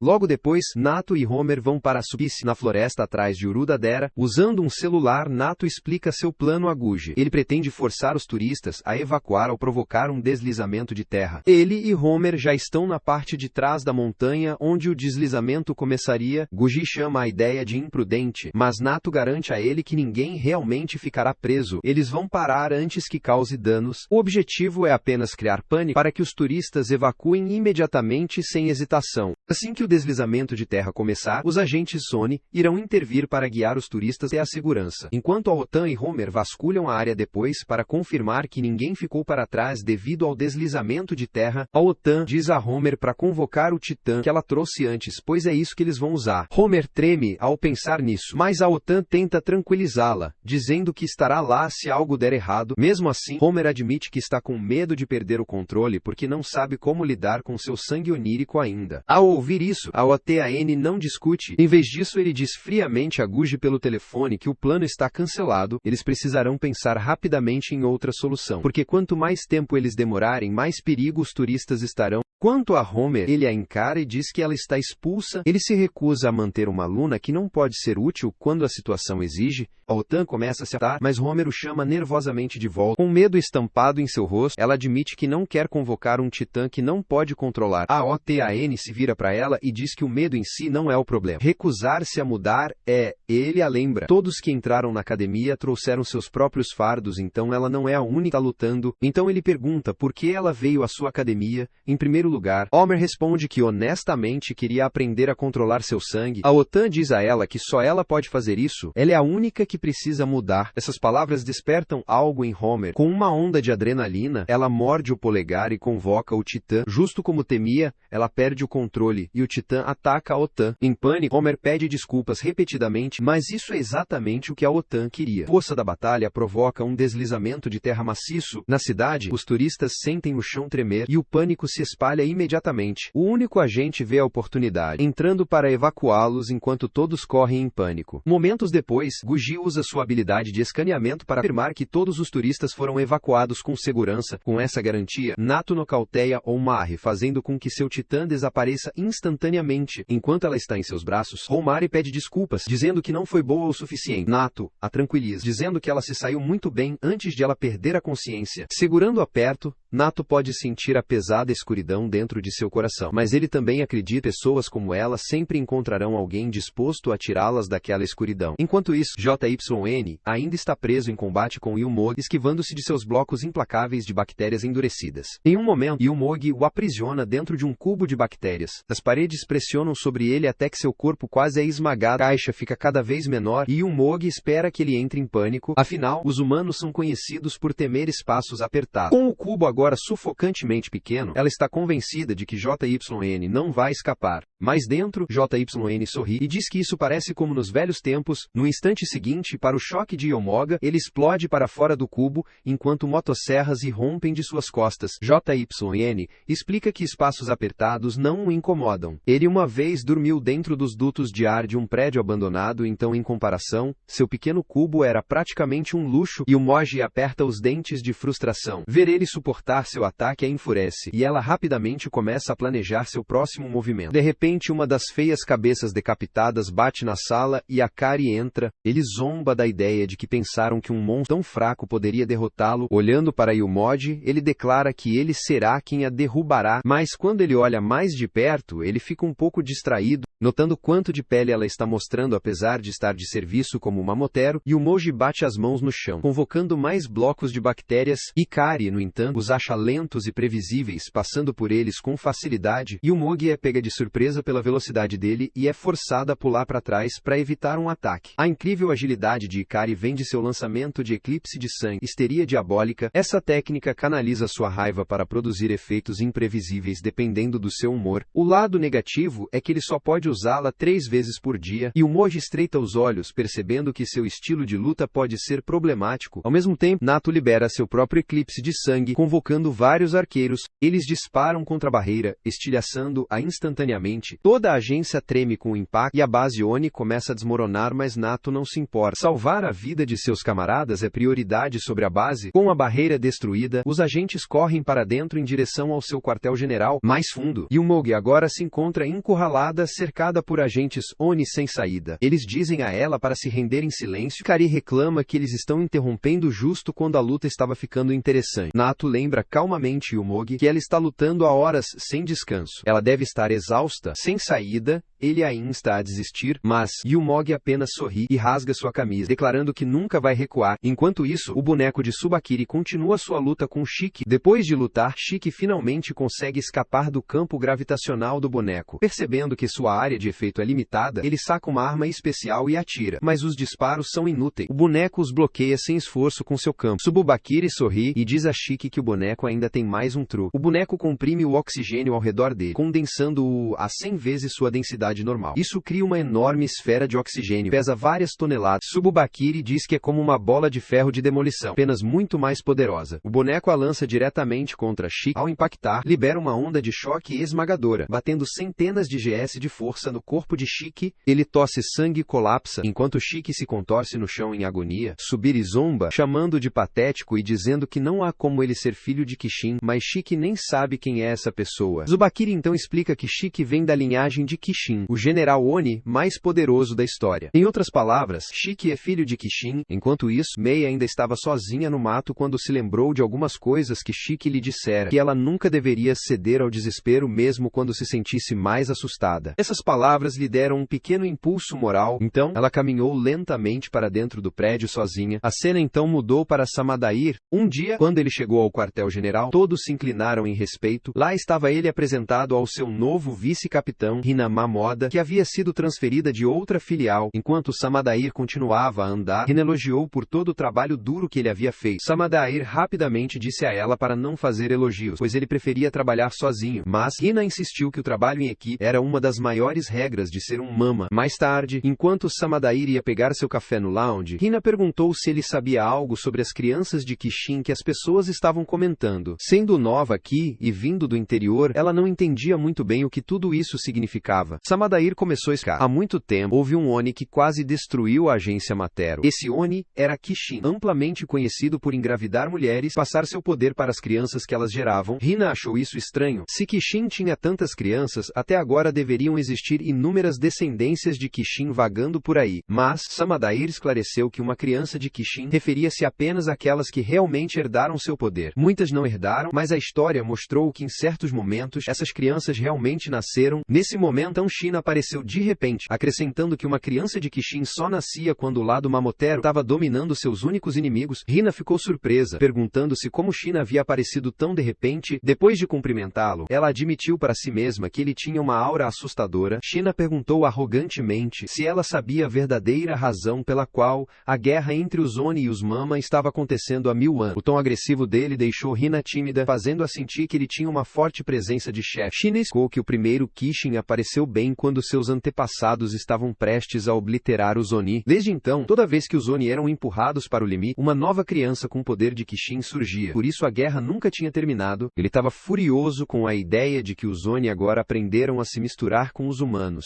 Ele perguntou a Hina se ela entendia por que isso era um problema. Sentindo-se atacada, ela respondeu que era porque a missão dos Mateiros era proteger os humanos dos Oni. E se os humanos descobrissem sobre qualquer um dos lados, seria desastroso. Shina gritou novamente, dizendo que essa era a parte óbvia. O que importava mais era o que vinha depois. Durante as batalhas, humanos inocentes frequentemente eram pegos no fogo cruzado, e eram os políticos conectados a eles que tinham que limpar a bagunça. O que mais irritava a Shina era o quão exigentes esses políticos eram, nunca entendendo o quão difícil realmente era o trabalho deles. Samadair pediu a Shina para não gritar com Hina, porque ela claramente entendia. Hina então se manifestou, dizendo que o fato de pessoas importantes estarem ajudando provavelmente significava que elas queriam proteger os outros políticos também, mas China a dispensou, dizendo que era o oposto, que aqueles políticos só se envolveram para serem os primeiros a serem protegidos quando tudo eventualmente desmoronasse. China então voltou sua atenção para Samadair. Mesmo que Shi fosse um dos filhos de Qixin, perder para ele e até mesmo perder um braço era uma grande desonra. China zombou de Samadair, chamando de um velho monte de ó, e sugeriu que ele renunciasse e entregasse sua posição. China observava nervosamente, percebendo que as coisas estavam ficando tensas. China declarou que não se importava mesmo assim. Seu plano era subir na hierarquia, eliminando todos os filhos de Qixin. Samadair falou calmamente, dizendo que China poderia fazer o que quisesse com os outros, mas Shiki deveria ser deixado em paz porque ele mataria com suas próprias mãos. China não argumentou mais e simplesmente se afastou. De volta à agência Oni, Shiki ainda estava sendo forçado ao chão pelos poderes gravitacionais dos zumbis Oni. Tsubakiri explicou que sempre houve exatamente 8 filhos de Qixin, e Shiki era um deles. Se seu poder de Qixin despertasse, ele se tornaria uma séria ameaça, então precisariam matá-lo. No entanto, Tsubakiri achou que seria mais útil estudá-lo. Ele planejava arrastar Shiki de volta meio vivo para seu laboratório e usá-lo como cobaia até não haver mais nada a ganhar. Assim que o efeito da gravidade foi levantado, Shiki se levantou, mas imediatamente começou a tossir e desmaiou novamente. Enfraquecido, Subiri admitiu que estava com inveja das habilidades regenerativas do Oni, algo que o Mamotero não tinha. Convocando sua força restante, Shiki se levantou novamente e gritou que não se importava se era Matero ou não. Ele não ia deixar que eles saíssem impunes. Ele puxou sua arma Oni e atirou, mas os inimigos desviaram de todos os tiros. Quando seu suprimento de sangue acabou, ele desabou quase inconsciente. Tsubakiri zombou, dizendo que se um filho de Qixin não conseguia nem usar seu sangue, então era apenas um fraco. Ele notou que o prédio estava prestes a desabar e decidiu acabar com tudo rapidamente, forçando Shiki ao chão mais uma vez. Ele então declarou que começaria matando Mei, que estava escondida atrás da parede. Mai entrou na sala, congelou ao ver a condição de Shiki. Incapaz de acreditar no que via, Shiki disse a ela para correr o mais rápido que pudesse, mas ela permaneceu paralisada em choque. Com palavras trêmulas, ela perguntou a Tsubakiri se foi assim que ele matou sua mãe e seu pai. Mai disse a Tsubakiri que seus pais eram inocentes e não tinham feito nada de errado, que não mereciam morrer. Tsubakiri achou engraçado que um Oni formasse laços familiares tão próximos. Shiki gritou para ele ficar quieto e chamou Mei, urgindo a forrozão a fugir. Tsubiri ouviu o nome de Mei e de repente percebeu quem ela era, a filha do único casal que ele havia matado. Ele começou a contar como, pouco antes de acabar com suas vidas, o casal não implorou pela própria sobrevivência, mas sim suplicou desesperadamente pela vida da filha deles. No começo, ele os enganou fazendo-os pensar que deixaria ela viver, e o alívio em seus rostos foi esmagador. Mas então, ele realmente lhes disse que era tudo uma mentira, que mataria tanto eles quanto a filha. Mai caiu de joelhos em descrença, com lágrimas escorrendo pelo rosto, enquanto Tsubakiri gargalhava, declarando que nenhum Oni merecia morrer em paz. Essa cena horrível deu a Shiki um choque de adrenalina. Mesmo sob o peso esmagador da gravidade, ele se forçou a ficar em pé. Ele disse a Mei para não chorar, que era exatamente isso que Tsubakiri queria. As lágrimas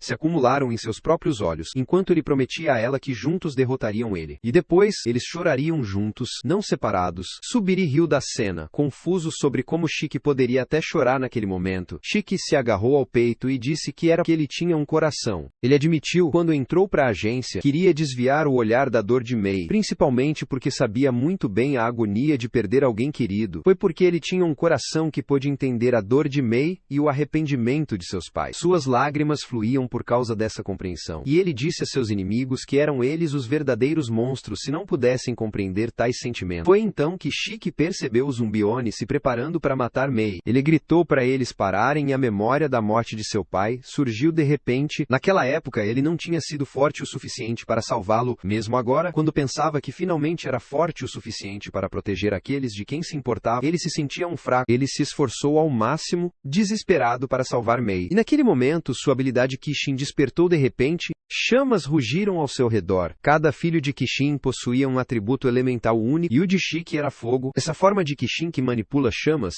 era conhecida como Inki. Subiri ficou chocado ao ver tal poder avassalador de perto. Shiki estava surpreso com a onda de poder, mas rapidamente percebeu que poderia usá-la para lutar. Ele cerrou o punho, pronto para se manter firme e declarou sua determinação de acabar com tudo aqui e agora, com uma confiança que não estava ali momentos antes. Shiki lançou uma explosão flamejante que rasgou o lado direito de Tsubakiri. Tsubakiri ficou atordoado. Apenas segundos atrás, Shiki estava à beira da morte, esgotado de toda a energia. No entanto, de alguma forma, com quase nenhum sangue sobrando para usar, ele desferiu um golpe devastador. O pensamento do que ele poderia fazer em plena capacidade era aterrorizante. Mas a nova força de Shiki rapidamente o traiu. Incapaz de controlar as chamas furiosas, ele desabou de volta ao chão. O Subiri riu. Percebendo que Shiki ainda estava fraco demais para controlar seu poder, ele o prendeu novamente com gravidade, fazendo as chamas escuras desaparecerem, e voltou sua atenção para Mei, chamou-a de incômoda e disse que a morte era tudo que ela servia, prometendo matá-la como seus téticos pais. Ainda lutando, Shiki gritou para ele, exigindo saber por que ele estava agindo como um monstro sem coração. Mei e sua família nunca fizeram nada de errado, eles simplesmente viveram vidas pacíficas. Tsubakiri não se importava. Ele decidiu que era hora de acabar com Shiki de uma vez por todas.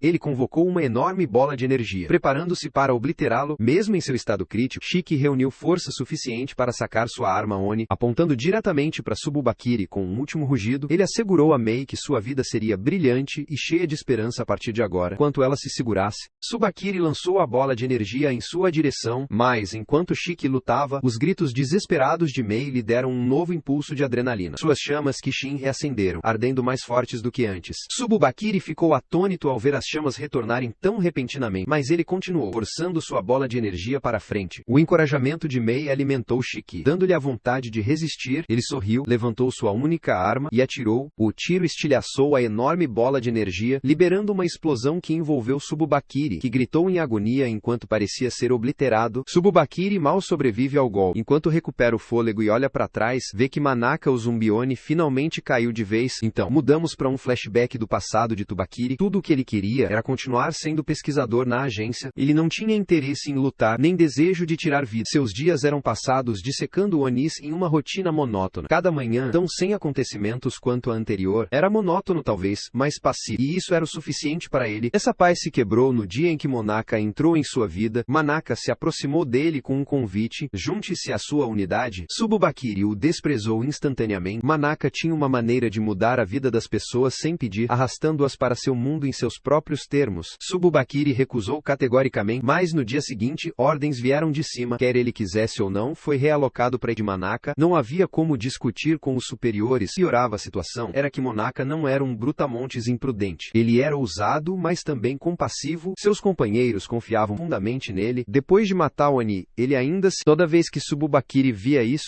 desde que seus pais foram mortos por Oni quando era criança, Tsubakiri havia perdido qualquer calor que antes habitava dentro dele. Ele não ardia de vingança. Em vez disso, ele se sentia mais leve, como se nada o prendesse mais. Seus pais sempre estiveram ocupados demais trabalhando na agência para passar tempo com ele. Então, quando eles morreram, era quase como se estranhos tivessem falecido. Ele não sentiu nada, mas, depois que Tsubakiri contou a Manaka sobre sua família, Manaka começou a arrastá-lo para sua própria casa. Todos os dias sem falta, ele forçava Tsubakiri a compartilhar o jantar com sua família. Contra sua vontade, a vida simples e reta de Tsubakiri começou a se torcer. Ele sempre acreditou que a vida era uma estrada reta. As pessoas vivem, as pessoas morrem. Fim da história. Mas relacionamento, laços com os outros, transformavam essa estrada em um labirinto emaranhado. Manaka era a prova disso. Um dia, enquanto estava de serviço na agência, Manaka confidenciou a Tsubakiri que planejava formar uma família. Tsubakiri não conseguia compreender isso. Por que formar uma família quando seu trabalho é tão perigoso? Mas Manaka apenas sorriu e disse que a família lhe dava motivação para voltar para casa vivo. Para Tsubakiri isso era uma fraqueza. As coisas que você valoriza acabam se transformando em corrente, daquelas que podem te matar. Aquela crença se tornou realidade um dia durante uma invasão. Manaka e um grupo de agentes Mamotero invadiram a casa de civis Oni. Lá dentro, Manaka se deparou com uma criança Oni. Mas, ao olhar para a garota, ele viu sua própria filha em seu rosto. Ele não conseguiu se forçar a matá-la. Aquele único ato de misericórdia acabou se tornando seu maior erro. A criança perdeu o controle, ficou fora de si e matou vários transeuntes inocentes que apenas estavam passando por ali. Duas das vítimas acabaram sendo a própria esposa e filha de Manaka, que tiveram a terrível má sorte de estar no lugar errado na hora errada. Quando Manaka chegou, ele conseguiu matar o Oni, mas ele sofreu ferimentos devastadores no processo. Pior ainda, não conseguiu salvar sua família, que foi massacrada diante de seus olhos. Encostado em uma parede, Manaka falou com Tsubiri com a pouca força que lhe restava. Ele admitiu que Tsubakiri estava certo o tempo todo. Mostrar simpatia foi um erro tal. Se ao menos ele tivesse permanecido frio, implacável e insensível, sua família ainda estaria viva. Com seus últimos suspiros, ele disse a Tsubakiri que os Oni devem ser aniquilados no local sem hesitação, que até mesmo as crianças não devem ser poupadas. Percebendo que iria morrer por perda de... Ele pediu a Tsubakiri para usar seu próprio poder para controlar seu corpo após a morte. E assim, só assim, Tsubiri começou a usar o corpo de Manaka como se fosse seu... E antes que ele percebesse, aquele corpo o levou até a patente de Tão. De volta ao campo de batalha no presente, ver o corpo de Manaka queimando em chama despedaçou o coração de Tsubakiri. Ele se arrastou, engatinhando em direção a Manaka, e sussurrou para ele não se preocupar. Ele jurou que eles ainda não haviam perdido. Enquanto Oni ainda existisse no mundo, ele prometeu que continuariam lutando para exterminá-los, mas então seus olhos se alargaram em horror. O corpo de Manaka estava sendo consumido completamente pelo fogo. Não havia como salvá-lo. Ele se foi para sempre. Tsubiri desabou no chão, deitado ali em derrota. À distância, Shiki observava. Ele percebeu que a luta finalmente havia terminado. Ele havia vencido contra Tsubakiri. Nesse momento, Mei se aproximou dele, elogiando sua força na batalha, mas Shiki imediatamente disse a ela que não era seguro, que eles precisavam escapar. Ele sugeriu que fossem em direção à saída, mas antes que ele pudesse dar mais um passo, ele desabou de exaustão. Mei correu para seu lado, balançando os seios chamando seu nome, mas ele não respondeu. Sangue saiu de suas feridas. Ele estava em estado crítico. Enquanto isso, nas profundezas dos túneis, Yumogi se trancou em sua caixa de bactérias, ganhando tempo para pensar. Ela percebeu a sombria verdade. Havia simplesmente inimigos demais. E, com a OTAN entre eles, ela não tinha muita chance sozinha. Fora da caixa, um dos agentes se virou para a OTAN, perguntando o que deveriam fazer. A OTAN respondeu calmamente que deveriam deixá-la por enquanto e focar em resgatar as pessoas na sede, pois o colapso estava iminente. Com essa decisão, eles deixaram Yumogi para trás e voltaram. Na sede, JYN ficou atônito ao ver que ia vivo. Ele tinha visto Tsubakiri matá-lo mais cedo, ou assim pensou. Kya explicou que sua artéria carotídea realmente tinha sido cortada e que ele quase morreu. Mas no momento final, ele bebeu um pouco de seu próprio sangue e conseguiu sobreviver por um tris. Ele admitiu que estava vivo agora, apenas graças à pura sorte. A OTAN então se aproximou de Tsubakiri, que estava caído e espancado no chão. Ele zombou dele, chamando-o de patético em seu estado debilitado. Antes de dar o golpe final, Nato se inclinou e perguntou a Tsubakiri uma pergunta. O que ele achava do poder Kishin de Shiki? Tsubiri admite que o poder de Shiki era incrível, mas acrescenta que parecia que Shiki estava queimando sua própria vida para usá-lo. JYN escuta isso e fica confuso, perguntando o que exatamente eles querem dizer com poder Kishin. Kyo rapidamente diz para ele não se preocupar com isso por enquanto. Ele promete explicar mais tarde, mas primeiro eles precisam sair daqui o mais rápido possível. Não muito depois, Yumogi finalmente chegou à sede. Ver Tsubakiri morto diante de seus olhos a deixou atordoada. Ela sempre acreditou que ele era invencível, alguém que nunca poderia ser derrotado. Testemunhar seu fim era algo que ela nunca imaginou. A dor se aprofundou quando ela lembrou que a esposa de Tsubakiri havia dado à luz sua filha recentemente. Yumogi se perguntou que tipo de vida a criança enfrentaria agora sem um pai. Ninguém sabia realmente por que Tsubakiri decidiu formar uma família em primeiro lugar, mas todos suspeitavam que a influência de Manaka tinha algo a ver com isso. Qualquer que fosse a razão, mesmo na morte, o nome de Tsubakiri ficou gravado na história como o homem que permaneceu fiel a si mesmo e incorporou o verdadeiro espírito de um Mama. Algumas horas depois, Shiki acorda. À sua frente, ele vê Kya descansando e checando seu celular casualmente. Shiki pisca e pergunta onde eles estão e como chegaram lá. Kyoya explica que eles alugaram um lugar administrado por Oni, que os outros alunos estão descansando tranquilamente em seus quartos. Justamente então, Nato entra e entrega uma garrafa de água a Shiki, parabenizando-o por derrotar Tsubakiri sozinho.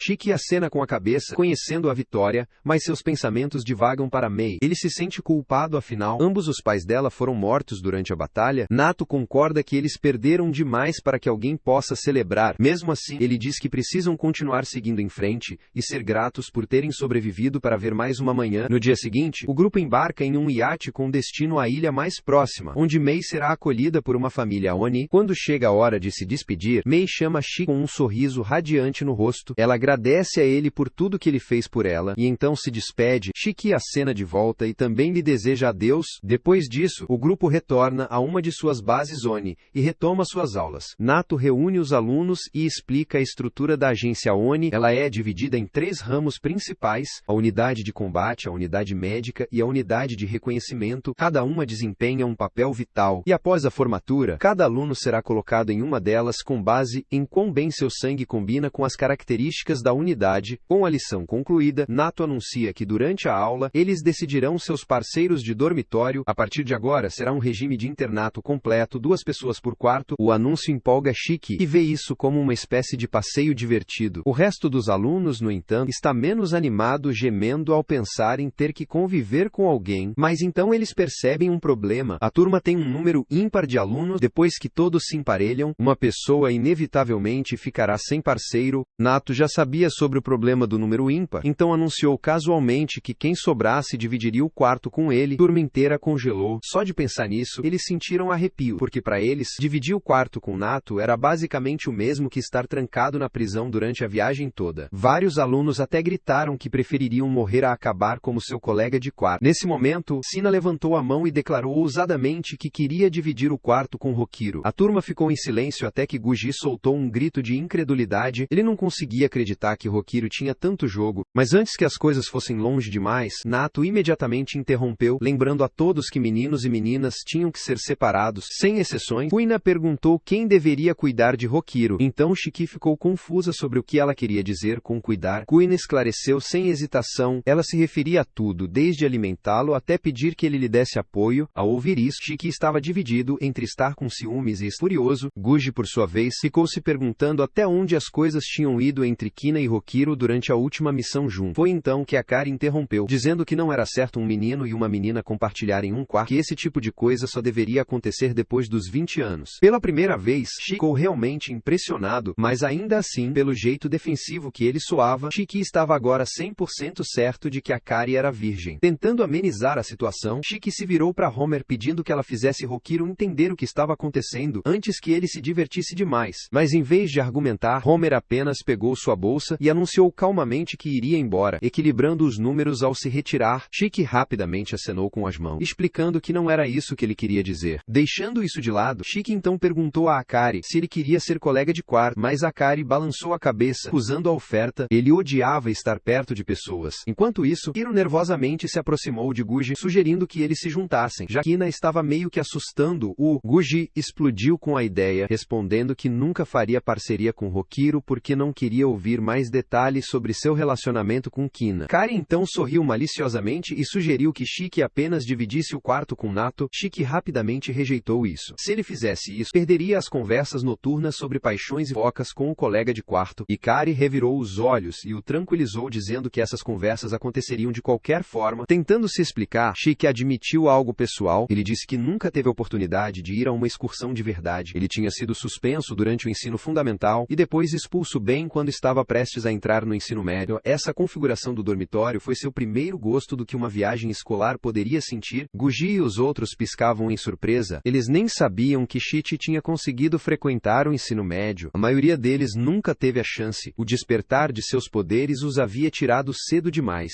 Mas quanto a Akari, ele simplesmente não foi porque não queria. Essa realização atingiu Shiki. Pela primeira vez, ele percebeu que os outros enfrentaram suas próprias lutas, mesmo que nunca mostrassem isso na superfície. Deixando isso de lado, Nato os diz para pararem de enrolar e tomarem uma decisão logo. As garotas já estão todas emparelhadas, então agora resta aos garotos escolherem seus colegas de quarto. Shiki sugere que resolvam isso com um bom e velho jogo de pedra, papel e tesoura. Mas o que eles estão prestes a jogar não é normal. É uma remix de pedra, papel e tesoura, onde as equipes são decididas pelo que eles jogarem. No instante seguinte, todos revelam suas escolhas e Guji acaba do lado perdedor. Ele imediatamente se joga no chão em uma derrota dramática. Percebendo que agora está preso sendo colega de quarto do Nato, pelo menos ele tenta ver o lado positivo. Será mais ecológico, já que haverá menos desperdício de papel toalha. Shiki comemora no começo, aliviado por ter escapado do que parecia uma sentença de prisão, mas sua alegria desaparece instantaneamente quando ele percebe que ele e JYN escolheram a mesma coisa. Isso significa que eles vão ser colegas de quarto, afinal, JYN, no entanto, não faz um grande alarde sobre isso. Ele simplesmente se afasta, lembrando que Kyoa mencionou que Shiki é o herdeiro do poder de Kishin, mas mesmo sabendo que JYN não se importa realmente, ele diz que Shiki não deve deixar isso subir a cabeça. Enquanto os outros alunos continuam a discutir e debater sobre suas escolhas de parceiros, Shiki se afasta